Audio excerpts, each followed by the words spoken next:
This is Rob Tebbutt from Behind the Gloves. That's a very interesting t-shirt. Why do you always comment on what I'm wearing? I don't know if I like it, don't like it, but that's alright, yeah, you kind of pull it off. I've sort of gone for like dress down version. It's not quite Frank Smith. No, I don't know what he's doing. It's like a sort of landscape gardener, isn't it? But anyway. Still got the shoes going though, hasn't it? Yeah. Well, you're looking rather suave today. You left your security I got called guard a bouncer. Yeah, I'm not wearing black anymore after being called a bouncer on national television. So, as I said to you pre-interview, I've gone for sort of like the fat Jamie Redknapp today. That's what I like to call it. It's not a great shot for the chins down there, you know what I mean? No, what it does, it gives you power in the frame. Does it? Yeah. I've definitely got power in the frame. You have got power in the frame. So we're here today at the Lawrence Okolie-Chamberlain British Beef Press Conference. You enjoyed that today? It was great, wasn't it? Really good. So excited about the fight. And like I said, I got it wrong because when these guys were asking me for all the money for the fight, I was going, guys, this is a York Hall show. No, it doesn't. It sells out the O2. Come on, listen, I'm the promoter. Took a fly at it, incredible numbers. I'm just pleased for those guys that they're going to get the opportunity to walk out and just think, wow.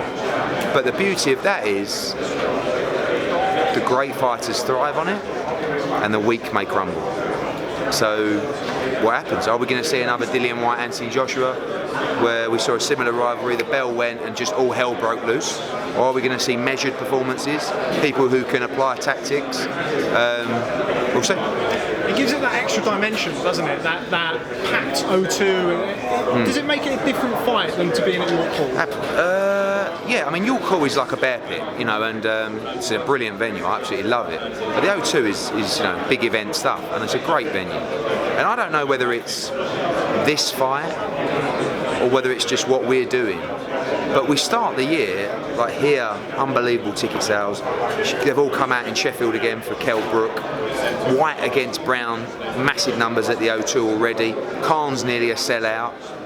Anthony Joshua was at 77,000 on it, but it's just fantastic for boxing that even amongst the saturation, we seem to be still finding that climb. So I guess while we're making good fights and big events, they're going to sell. And long may it continue.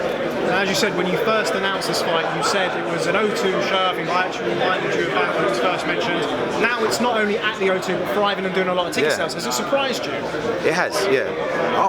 Listen, when I started this, I thought, let's do 4,000 or 5,000 and be a great achievement. Like I said at the start of the press conference, is it us? Is it that this is such a great fight? Is it my co-promoter, Anthony Joshua, giving it a push as well?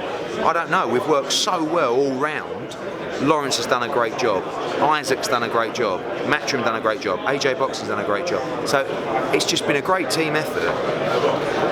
That, listen, we do some huge events, we sell bundles of tickets, but when you get something like this right, it really shows you what can be done in the sport when you make great fights. And you know, it's 7-0 against 9-0. It's not a unification fight for two World Championship belts, but it's a great fight. So great fights sell. And when there's a story, when there is beef, British beef especially, and it's sizzling and it's succulent, then we know it's the winning formula. As you said to me before, you're down with the kids, Eddie. So down with the kids. Unbelievably down with the kids. Does this fight have the same appeal if Isaac Chamberlain's from Manchester? No, because it's Brixton against Hackney. It's South versus East.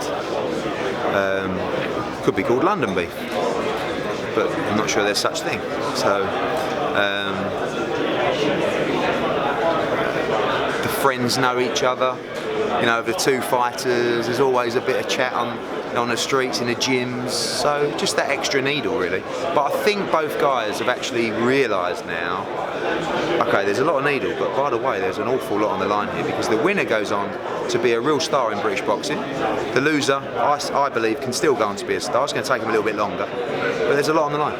Last 12 months, we've seen O'Hara Davis challenge Josh Taylor, the next fight O'Hara Davis. You've got this, Lawrence Okolie against Isaac Chamberlain. Can we expect to see more of this going forward? Is this what boxing needs? It is. I mean, even, I know he's not British, but Ted Cheeseman against Carson Jones is another example of wanting to test the younger fighters sooner rather than later.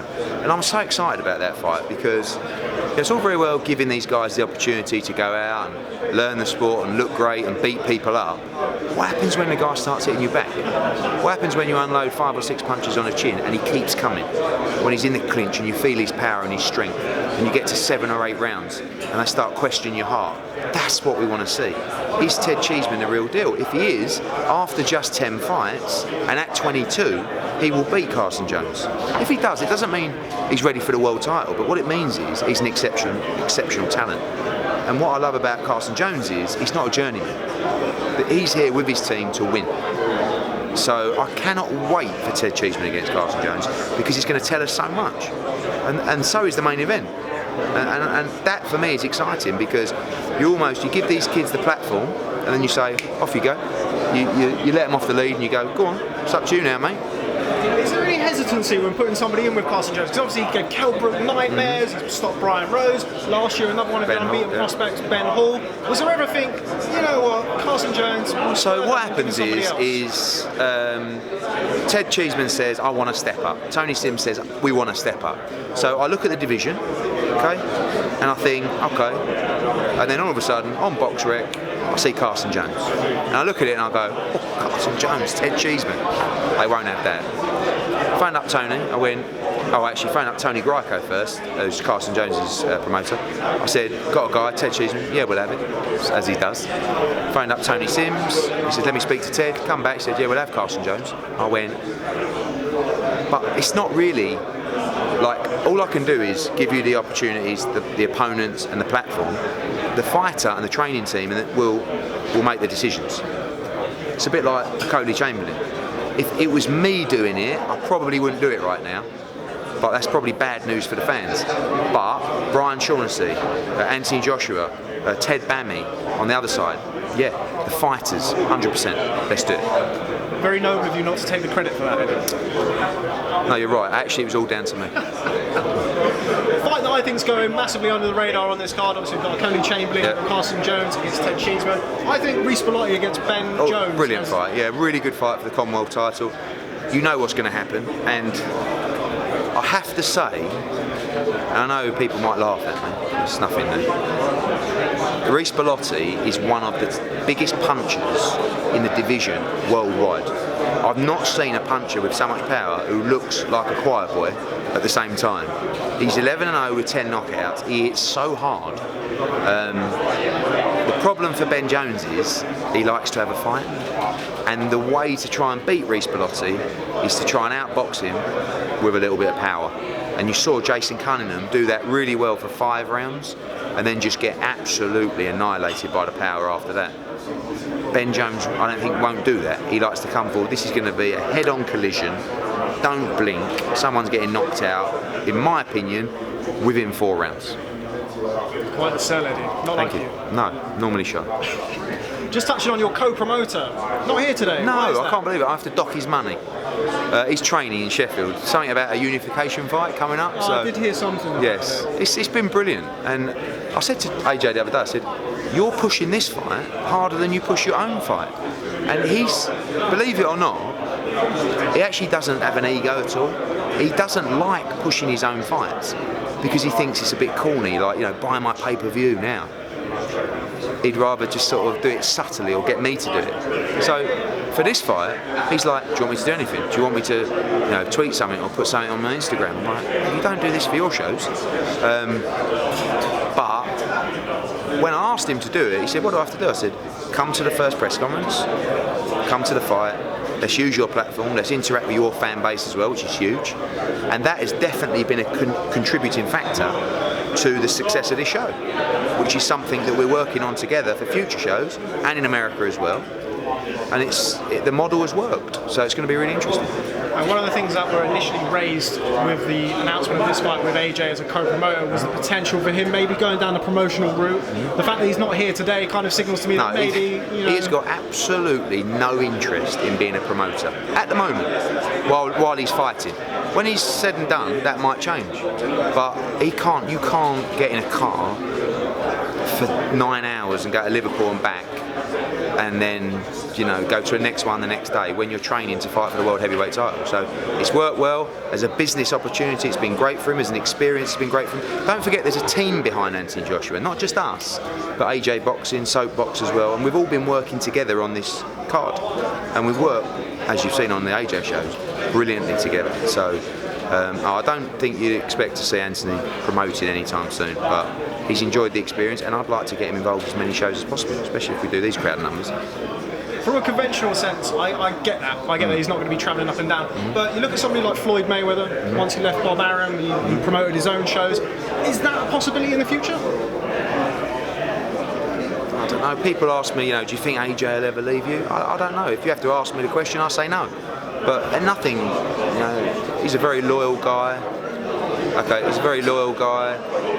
We have a great relationship. We do a brilliant job for him, to be quite honest. He does a brilliant job. So I think it's a great partnership. So he's only had 20 fights. I mean, you talk about Floyd Mayweather, went on at the back end of his career. But by the way, as well, Floyd Mayweather wasn't promoting his own fights. Al Heyman was behind the fights. Mayweather Promotions was behind the fights. Other people were involved.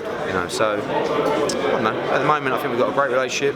This has been great for all of us. I don't worry about what happens in the future. For me, the only thing that matters is him beating Joseph Parker on March 31st and trying to find a way to become undisputed heavyweight champion. Sticking with this card, with Charlie Edwards on the card. I spoke to Charlie not long ago. He's been calling for a fight with Cal Yafai. Yes. Is that something you're interested in? Yes, it is. Cal's not as interested in it, but Cal had an opportunity to box in America, which ended up not happening. So he wants the Gonzalez fight over here or in America. If it doesn't happen, I like the Charlie Edwards fight. It's another British fight. They don't particularly like each other because they've been goading each other on social media. It's a decent fight, so we'll see what happens. And just finally, Tyson Fury has vacated, or it's stripped. Yeah, it's a very big difference. His Ring Magazine title. Where does that leave Anthony Joshua, Joseph Parker? Will that now be for the Ring Magazine? No, I mean the Ring want AJ and Wilder to be for the title. So there is in their rules, number 1 can fight number 3 for the Ring Magazine belt, but the board have got to approve it. I think the general consensus is they want to wait till the Wilder fight on March the 3rd, see how that goes. If he looks good, poor, loses. If he loses, the fight will automatically, I believe, be for the ring belt.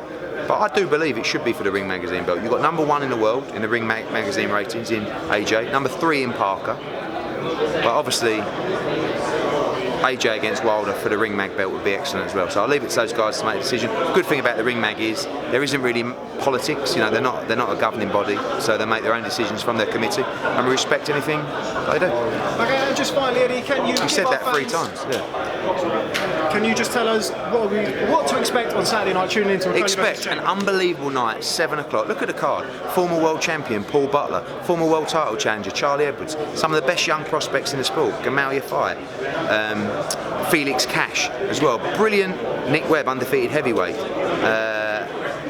Sean McGoldrick as well. Now, then we get onto the title fights. As the main man pointed out, Reece Bellotti against Ben Jones. It's an unbelievable fight. Basically, one of the biggest fighters, punches in the division against someone that loves to come forward. Joshua Buatsi, in my opinion, one of the top prospects in world boxing. And then the Cheese Man, Ted Cheese Man, against Carson Jones. Let's find out if he's for real. Let's roll the dice and see if he's what we believe. Then the big one, Okolie-Chamberlain. Don't miss it. It's the Source against the Warrior. It's live on Sky Sports. It's O2 Arena. It's Matchroom Sports. It's all day, babe. Is anyone still listening? I don't know. Okay, see you later. Hey, my fans, it's Michelle Joy Phelps, and if you haven't already subscribed to my YouTube channel, make sure you go ahead and do so by clicking right here.